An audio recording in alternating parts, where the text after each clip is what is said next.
એક મેદક પંકજ પાસ રહે, તે કમળની વાસ જરા ન રહે, વાસ કમળ તળી તો અમર રહે.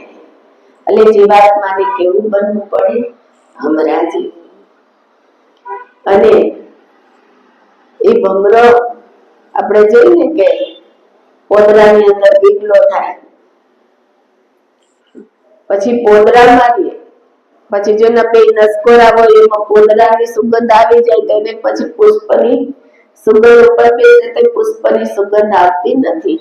એમ સંસારિક રાગ દ્વેષ, સંસારિક કચરો લઈ જો આપણે સત્સંગમાં જાય તો આપણને એવા જ વિચાર આવે, સત્સંગના વિચારો અડતા નથી.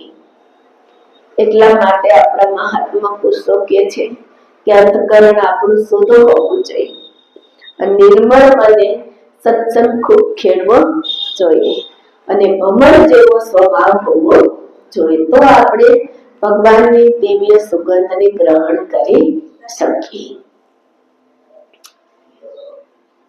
તારું ચંદનથી ચંદન જેવા, બીજા વાસ એરંડા રહ્યા તેવાને તેવા. કે ચંદનનું વૃક્ષ હોય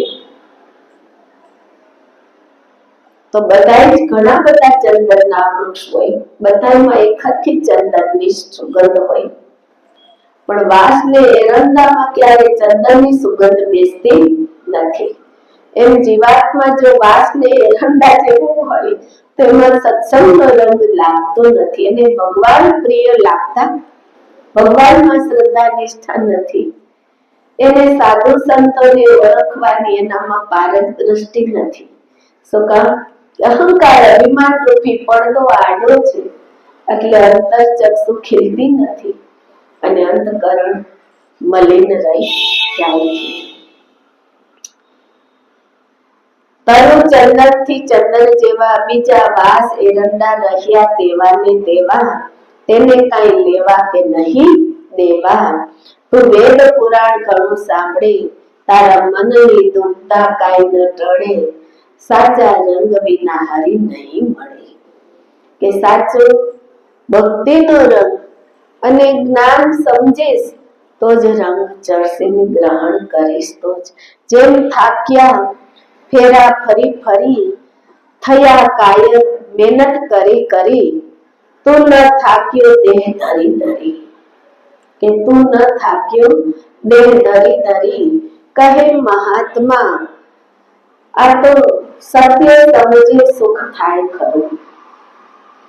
કે આ તો મહાત્મા કહે સત્યને સમજી લે તો સુખ થાય ખરું.